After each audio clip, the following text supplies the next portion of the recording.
Hello friends, स्वागत है आपके अपने YouTube channel SK. Sachin classes में। एस.के. सचिन क्लासेस को सब्सक्राइब कर लें ताकि वीडियो का नोटिफिकेशन आपको प्राप्त हो सके।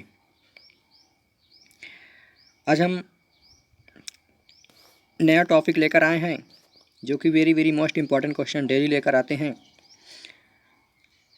ठीक है, तो आज का सेशन हम स्टार्ट करते हैं। हमारा पहला क्वेश्चन है, मौर्य वंश के संस्थापक कौन थे? मौर्य वंश के संस्थापक कौन थे? तो फर्स्ट का option number is the right answer. Maurya वंश के संस्थापक चंद्रगुप्त मौर्य थे। अब नेक्स्ट हमारा अगला क्वेश्चन है, जस्टिन ने चंद्रगुप्त मौर्य को क्या कहा है? जस्टिन ने चंद्रगुप्त मौर्य को क्या कहा है? तो सेकंड का option number B is the right answer. Sandrocottus से क्या कहा है? सेम्ड्रोकोट्स से जस्टिन ने चंद्रगुप्त मौर्य को सेम्ड्रोकोट्स कहा है। Option number B is the right answer. अब नेक्स्ट हमारा अगला क्वेश्चन है, किस नाटक में चंद्रगुप्त मौर्य के लिए वृषण शब्द का प्रयोग किया गया है? किस नाटक में चंद्रगुप्त मौर्य के लिए वृषण शब्द का प्रयोग किया है? तो थर्ड का option number D is the right answer. मुद्रा राक्षस नाटक में चंद्रगुप्त मौर्य को वृषण शब्द का प्रयोग किया है। अब नेक्स्ट मुद्रा राक्षस किसके द्वारा रचित है? मुद्रा राक्षस किसके द्वारा रचित है? तो फोर का option number A is the right answer. मुद्रा राक्षस विशाख दत्त नामक से रचित है। अब नेक्स्ट हमारा क्वेश्चन है, मुद्रा राक्षस नाटक में किसका वर्णन है? मुद्रा राक्षस नाटक में किसका वर्णन है? तो option number A is the right answer, Chandragupta Maurya का। अब नेक्स्ट हमारा अगला क्वेश्चन है, घनानंद को हराने में चंद्रगुप्त मौर्य की मदद किसने की? घनानंद को हराने में चंद्रगुप्त मौर्य की मदद किसने की? तो सिक्स का option number B is the right answer, Chanakya ने। घनानंद को हराने में चंद्रगुप्त मौर्य ने चाणक्य की मदद की। अब नेक्स्ट चाणक्य ने मदद की। चाणक्य द्वारा रचित किस पुस्तक का संबंध राजनीति से है? चाणक्य द्वारा रचित किस पुस्तक का संबंध राजनीति से है? सेवन का option number C is the right answer. Chanakya द्वारा रचित अर्थशास्त्र पुस्तक का संबंध राजनीति से है। अब नेक्स्ट हमारा क्वेश्चन है, चंद्रगुप्त मौर्य मगध की राजगद्दी पर कब बैठा? चंद्रगुप्त मौर्य मगध की राजगद्दी पर कब बैठा? तो एट का option number C is the right answer. 322 ईसा पूर्व। चंद्रगुप्त मौर्य किस धर्म का अनुयायी था? चंद्रगुप्त मौर्य किस धर्म का अनुयायी था? तो 9 का option number A is the right answer. Chandragupta Maurya Jain धर्म का अनुयायी था। अब नेक्स्ट हमारा अगला क्वेश्चन है, चंद्रगुप्त मौर्य ने अपना अंतिम समय कर्नाटक के किस स्थान पर बिताया? चंद्रगुप्त मौर्य ने अपना अंतिम समय कर्नाटक के किस स्थान पर बिताया? तो 10 का option number B is the right answer. Shravanabelagola में बिताया। कहाँ बिताया? तो चंद्रगुप्त मौर्य ने अपने अंतिम समय कर्नाटक के स्थान पर श्रवणबेलगोला में बिताया। अब नेक्स्ट हमारा अगला क्वेश्चन है, चंद्रगुप्त मौर्य ने सेल्यूकस निकेटर को कब हराया? चंद्रगुप्त मौर्य ने सेल्यूकस निकेटर को कब हराया? तो option number C is the right answer. 305 ईसा पूर्व में। अब नेक्स्ट सेल्यूकस निकेटर का राजदूत कौन था? सेल्यूकस निकेटर का राजदूत कौन था जो चंद्रगुप्त मौर्य के दरबार में रहता था?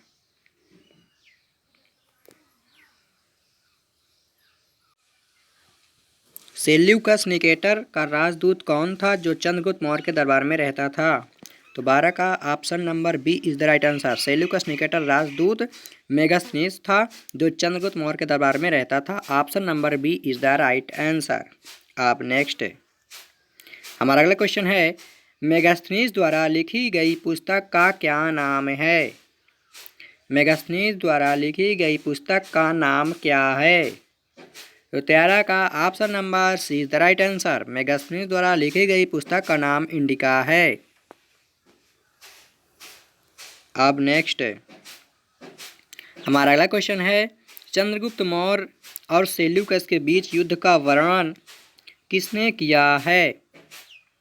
चंद्रगुप्त मौर्य और सेल्यूकस निकेटर के बीच युद्ध का वर्णन किसने किया है? तो 14 का option number A is the right answer, Appianus ने। किसने की? एप्पीयानस ने की।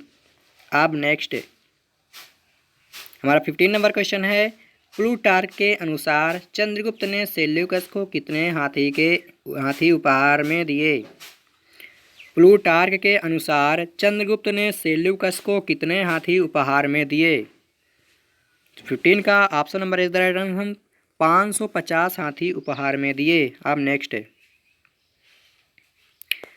हमारा अगला क्वेश्चन है, चंद्रगुप्त मौर्य की मृत्यु कब हुई? चंद्रगुप्त मौर्य की मृत्यु कब हुई? 16 का option number A is the right answer, Chandragupta Maurya की मृत्यु 298 ईसा पूर्व में हुई। अब नेक्स्ट हमारा अगला क्वेश्चन है, चंद्रगुप्त मौर्य की मृत्यु कहाँ हुई? चंद्रगुप्त मौर्य की मृत्यु कहाँ हुई? तो 17 का option number B is the right answer, Shravanabelagola में हुई। चंद्रगुप्त मौर्य की मृत्यु श्रवणबेलगोला में हुई। अब नेक्स्ट हमारा अगला क्वेश्चन है, चंद्रगुप्त मौर्य का उत्तराधिकारी कौन था? चंद्रगुप्त मौर्य का उत्तराधिकारी कौन था? तो 18 का option number A is the right answer, Chandragupta Maurya का उत्तराधिकारी बिंदुसार था। अब नेक्स्ट बिंदुसार मगध की गद्दी पर कब बैठा? बिंदुसार मगध की गद्दी पर कब बैठा? 19 का option number D is the right answer, Bindusara Magadha की गद्दी पर 298 ईसा पूर्व में बैठा। अब नेक्स्ट बिंदुसार को किस नाम से जाना जाता था? बिंदुसार को किस नाम से जाना जाता था? तो बिंदुसार को अमित्रघात के नाम से जाना जाता है। 20 का option number B is the right answer. अब नेक्स्ट हमारा अगला क्वेश्चन है 21, अमित्रघात का अर्थ क्या है? अमित्रघात का अर्थ क्या है? तो option number A is the right answer, Amitraghata का अर्थ शत्रु विनाशक है। अब नेक्स्ट बिंदुसार किस संप्रदाय का अनुयायी था? बिंदुसार किस संप्रदाय का अनुयायी था? तो 22 का option number B is the right answer, Bindusara Ajivaka संप्रदाय का अनुयायी था। अब नेक्स्ट हमारा अगला क्वेश्चन है, वायु पुराण में बिंदुसार को क्या कहा गया है? वायु पुराण में बिंदुसार को क्या कहा गया है? तो 23 का option number D is the right answer, Bhadrasara. Vayu Purana में बिंदुसार को भद्रसार कहा गया है। अब नेक्स्ट जैन ग्रंथों में बिंदुसार को क्या कहा गया है? जैन ग्रंथों में बिंदुसार को क्या कहा गया है? 24 का option number is the right answer, Singhsen. Jain धर्म में जैन ग्रंथों में बिंदुसार को सिंहसेन कहा गया है। अब नेक्स्ट बिंदुसार के शासनकाल में तक्षशिला में कितने विद्रोह का वर्णन किया गया है? बिंदुसार के शासनकाल में तक्षशिला में कितने विद्रोह का वर्णन है? तो 25 का option number B is the right answer. अब नेक्स्ट दो विद्रोह का वर्णन किया गया है। तक्षशिला में हुए दो विद्रोह को दबाने के लिए बिंदुसार ने किसे भेजा? तक्षशिला में दो विद्रोह को दबाने के लिए बिंदुसार ने किसे भेजा? तो option number A is the right answer, पहले सुसीम को और बाद में अशोक को। अब नेक्स्ट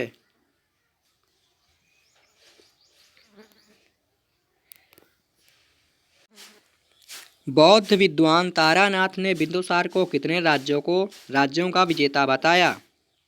बौद्ध विद्वान तारानाथ ने बिंदुसार को कितने राज्यों का विजेता बताया? तो 27 का option number C is the right answer, 16 राज्यों का विजेता बताया। अब नेक्स्ट बिंदुसार का महान उत्तराधिकारी कौन था? बिंदुसार का महान उत्तराधिकारी कौन था? 28 का option number is the right answer. Bindusara का महान उत्तराधिकारी अशोक था। अब नेक्स्ट हमारा अगला क्वेश्चन क्या है? अशोक मगध की राजगद्दी पर कब बैठा था? अशोक मगध की राजगद्दी पर कब बैठा था? तो 29 का option number see the right answer. 269 ईसा पूर्व बैठा था। अशोक मगध की राजगद्दी पर 269 ईसा पूर्व में बैठा था। अब नेक्स्ट राजगद्दी पर बैठने के समय अशोक कहाँ का राज्यपाल था? राजगद्दी पर बैठने के समय अशोक कहाँ का राज्यपाल था? तो 30 का option number A is the right answer. राजगद्दी पर बैठने के समय अशोक अवंती का राज्यपाल था। Option number A is the right answer. अब नेक्स्ट हमारा अगला क्वेश्चन है मास्की एवं गुर्जरा अभिलेख में अशोक का नाम क्या मिलता है? मास्की एवं गुर्जरा अभिलेख में अशोक का क्या नाम मिलता है? तो 31 का option number A is the right answer. Maski एवं गुर्जरा अभिलेख में अशोक का अशोक नाम मिलता है। अब नेक्स्ट हमारा अगला क्वेश्चन है पुराणों में अशोक को क्या कहा गया है? पुराणों में अशोक को क्या कहा गया है? तो पुराणों में अशोक को अशोक वर्धन कहा गया है। Option number D is the right answer. अब नेक्स्ट अशोक ने अपने अभिषेक के 8 वर्ष लगभग 261 ईसा पूर्व में किस राज्य पर आक्रमण किया? अशोक ने अपने अभिषेक के 8 वर्ष के लगभग 261 ईसा पूर्व में किस राज्य में आक्रमण किया? तो option number C is the right answer, Kalinga में। अब नेक्स्ट हमारा अगला क्वेश्चन है कलिंग की राजधानी क्या है जिस पर अशोक ने अधिकार कर लिया? कलिंग की राजधानी क्या है जिस पर अशोक ने अधिकार कर लिया? 34 का option number A is the right answer. Kalinga की राजधानी तोसली है जिस पर अशोक ने अधिकार कर लिया। अब नेक्स्ट हमारा अगला क्वेश्चन है किस बौद्ध भिक्षु ने अशोक को बौद्ध धर्म की दीक्षा दी? किस बौद्ध भिक्षु ने अशोक को बौद्ध धर्म की दीक्षा दी? तो 35 का option number B is the right answer. Upagupta बौद्ध भिक्षु ने अशोक को बौद्ध धर्म की दीक्षा दी। अब नेक्स्ट 36 क्वेश्चन है अशोक ने किसके लिए बराबर की पहाड़ियों में 4 गुफाओं का निर्माण करवाया? अशोक ने किसके लिए बराबर की पहाड़ियों में 4 गुफाओं का निर्माण करवाया? तो 36 का option number B is the right answer, आजीविकों को। अब नेक्स्ट हमारा अगला क्वेश्चन है कर्ज, चौपार, सुदामा और विश्व झोपड़ी क्या है? कर्ज, चौपार, सुदामा और विश्व झोपड़ी क्या है? तो 37 का option number A is the right answer, गुफा। ये सब क्या हैं? हमारे गुफाएं हैं। अब नेक्स्ट अशोक की माता का क्या नाम था? अशोक की माता का नाम क्या था? 38 का option number D is the right answer. Ashok की माता का नाम शुभद्रांगी था। शुभद्रांगी था। अब नेक्स्ट अशोक ने अपने पुत्र महेंद्र और पुत्री संघमित्र को श्रीलंका क्यों भेजा? अशोक ने अपने पुत्र महेंद्र और पुत्री संघमित्रा को श्रीलंका क्यों भेजा? तो 39 का option number B is the right answer, बौद्ध धर्म के प्रचार के लिए। अब नेक्स्ट भारत में शिलालेख का प्रचलन सर्वप्रथम किसने किया? भारत में शिलालेख का प्रचलन सर्वप्रथम किसने किया? तो 40 का option number is the right answer, Ashok. Bharat में शिलालेख का प्रचलन सर्वप्रथम अशोक ने किया। अब नेक्स्ट हमारा अगला क्वेश्चन है अशोक के शिलालेख की खोज कब हुई? अशोक के शिलालेख की खोज कब हुई? तो 41 का option number is the right answer, Ashoka के शिला की खोज 1750 ईस्वी में हुई। अब नेक्स्ट हमारा अगला क्वेश्चन है अशोक के शिलालेखों की खोज किसने की थी? अशोक के शिलालेखों की खोज किसने की थी? तो 42 का option number B is the right answer, Padre Tieffenthaler. Padre Tieffenthaler ने अशोक के शिलालेखों की खोज की थी। अब नेक्स्ट अशोक के शिलालेखों की संख्या कितनी है? अशोक के शिलालेखों की संख्या कितनी है? तो 43 का B is the right answer 7। तो अशोक के शिलालेखों की संख्या 7 है। अब नेक्स्ट है, अशोक के अभिलेख पढ़ने में सबसे पहली सफलता कब मिली? अशोक के अभिलेख पढ़ने में सबसे पहली सफलता कब मिली? तो 44 का option number B is the right answer. Ashoka के अभिलेख पढ़ने में सबसे पहली सफलता 1837 ईस्वा पूर्व में मिली। अब नेक्स्ट है, अशोक के अभिलेख पढ़ने में सबसे पहली सफलता किसको मिली?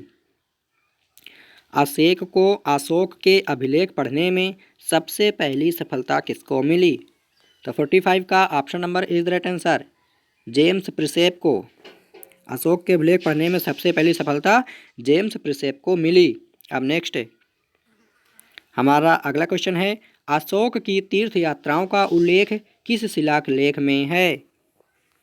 अशोक की तीर्थ यात्राओं का उल्लेख किस शिलालेख में है? 46 का option number is the right answer 7वां एवं 8वां शिलालेख में है। अब नेक्स्ट हमारा अगला क्वेश्चन है, किस शिलालेख में कलिंग युद्ध का वर्णन एवं अशोक के हृदय परिवर्तन की बात कही गई का वर्णन किया गया है? किस शिलालेख में कलिंग युद्ध का वर्णन एवं अशोक के हृदय परिवर्तन की बात कही गई एवं पड़ोसी राजाओं का वर्णन किया गया है? तो 47 का option number D is the right answer 13वां शिलालेख। अब नेक्स्ट, अशोक के स्तंभ लेखों की संख्या कितनी है? अशोक के स्तंभ लेखों की संख्या कितनी है? तो 48 का option number is the right answer Ashoka के स्तंभ लेखों की संख्या 7 है। अब नेक्स्ट हमारा अगला क्वेश्चन है, अशोक के स्तंभ लेख कौन सी लिपि में लिखे गए हैं? अशोक के स्तंभ लेख कौन सी लिपि में लिखे गए हैं? तो 49 का option number C is the right answer केवल ब्राह्मी लिपि में लिखी गई है। अशोक के स्तंभ लेख केवल ब्राह्मी लिपि में लिखी गई है। अब नेक्स्ट 15 नंबर क्वेश्चन है, कौशाम्बी अभिलेख को क्या कहा जाता है? कौशाम्बी अभिलेख को क्या कहा जाता है? तो 50 का option number A is the right answer Kaushambi अभिलेख को रानी का अभिलेख के नाम से जाना जाता है। ठीक है। अब नेक्स्ट, अशोक का सबसे छोटा स्तंभ लेख कौन सा है? अशोक का सबसे छोटा स्तंभ लेख कौन सा है? तो 51 का option number B is the right answer Ashoka का सबसे छोटा स्तंभ लेख रुम्मीदेई है। अब नेक्स्ट हमारा अगला क्वेश्चन है, अशोक का कौन सा अभिलेख सबसे लंबा है? अशोक का कौन सा अभिलेख सबसे लंबा है? तो 52 का option number D is the right answer 8वां अभिलेख। अब नेक्स्ट, मौर्य प्रांत अवंती राष्ट्र की राजधानी है। मौर्य प्रांत अवंती राष्ट्र की राजधानी है। तो 53 का option number is the right answer Maurya साम्राज्य अवंती राष्ट्र की उज्जैनी की राजधानी है। अब नेक्स्ट, मौर्य प्रांत कलिंग की राजधानी है। मौर्य प्रांत कलिंग की राजधानी है। तो 54 का ऑप्शन नंबर सी तोसली। अब नेक्स्ट, अशोक के समय मौर्य साम्राज्य में प्रांतों की संख्या क्या थी? अशोक के समय मौर्य साम्राज्य में प्रांतों की संख्या क्या थी? तो 55 का option number is the right answer Ashoka के समय मौर्य साम्राज्य में प्रांतों की संख्या 5 थी 5। अब नेक्स्ट, प्रांतों को क्या कहा जाता था? अशोक के समय प्रांतों को क्या कहा जाता था? तो अशोक के समय प्रांतों को चक्र कहा जाता था। Option number B is the right answer. ठीक है। अब नेक्स्ट, बिक्री कर के रूप में मूल्य का कौन सा भाग वसूला जाता था? बिक्री कर के रूप में मूल्य का कौन सा भाग वसूला जाता था? तो 57 का ऑप्शन नंबर 20 राइट आंसर। 10वां भाग बिक्री कर के रूप में मूल्य का 10वां भाग वसूला जाता था। अब नेक्स्ट है हमारा अगला क्वेश्चन है, बिक्री कर बचाने वालों को कौन सा दंड दिया जाता था? बिक्री कर बचाने वालों को कौन सा दंड दिया जाता था? तो 58 का option number B is the right answer. बिक्री कर बचाने वालों को मृत्यु दंड दिया जाता था। अब नेक्स्ट हमारा अगला क्वेश्चन है, सरकारी भूमि को क्या कहा जाता था? सरकारी भूमि को क्या कहा जाता था? तो सरकारी भूमि को सीता भूमि कहा जाता था। Option number A is the right answer. अब नेक्स्ट स्वतंत्र वेश्यावृत्ति को अपनाने वाली महिला को क्या कहलाती थी? स्वतंत्र वेश्यावृत्ति को अपनाने वाली महिला को क्या कहते थे? तो 60 का option number B is the right answer. रूपा जीवा, रूपा जीवा कहते थे। अब नेक्स्ट हमारा अगला क्वेश्चन है, मौर्य वंश का अंतिम शासक कौन था? मौर्य वंश का अंतिम शासक कौन था? तो 61 का option number D is the right answer. Maurya वंश का अंतिम शासक बृहदत्त था। अब नेक्स्ट हमारा अगला क्वेश्चन है, नंद वंश के विनाश करने में चंद्रगुप्त मौर्य ने किससे सहायता प्राप्त की थी? नंद वंश के विनाश करने में चंद्रगुप्त मौर्य ने किससे सहायता प्राप्त की थी? तो 62 का option number A is the right answer. Nanda वंश के विनाश करने में चंद्रगुप्त मौर्य ने कश्मीर के शासक प्रवर्तक से सहायता प्राप्त की थी। अब नेक्स्ट हमारा अगला क्वेश्चन है, बृहद्रथ का सेनापति कौन था? बृहद्रथ का सेनापति कौन था? तो 63 का option number A is the right answer. Brihadratha का सेनापति पुष्यमित्र शंगु थे, जो शंगुवंश की स्थापना भी की थी। ठीक है। अब नेक्स्ट बृहद्रथ की हत्या किसने की थी? बृहद्रथ की हत्या किसने की थी? तो 64 का option number A is the right answer. Pushyamitra Shunga ने। अब नेक्स्ट बृहद्रथ की हत्या कब हुई? तो बृहद्रथ की हत्या कब हुई? तो 65 का option number B is the right answer. 185 ईसा पूर्व। बृहद्रथ की हत्या 185 ईसा पूर्व में हो गई। अब नेक्स्ट मगध पर शुंग वंश की नींव डाली गई। तो मगध पर शुंग वंश की नींव कब डाली गई? 66 का option number B is the right answer. 185 ईसा पूर्व। आज का हमारा ये लास्ट क्वेश्चन था। अगर आप कंपटीशन एग्ज़ाम की तैयारी कर रहे हैं और किसी भी सरकारी एग्ज़ाम की तैयारी करते हैं तो अभी हमारे चैनल को सब्सक्राइब कर लें, ताकि आपको इसी तरह सहायता प्रदान की जाए। और ये वेरी मोस्ट इंपॉर्टेंट क्वेश्चन है जो हर एग्ज़ाम में पूछे जाते हैं। इसी तरह की लेटेस्ट वीडियो पाने के लिए हमारे चैनल को सब्सक्राइब कर लें, ताकि आपको वीडियो का नोटिफिकेशन प्राप्त हो सके। ठीक है, तो जय हिंद, वंदे मातरम, जय श्री कृष्ण।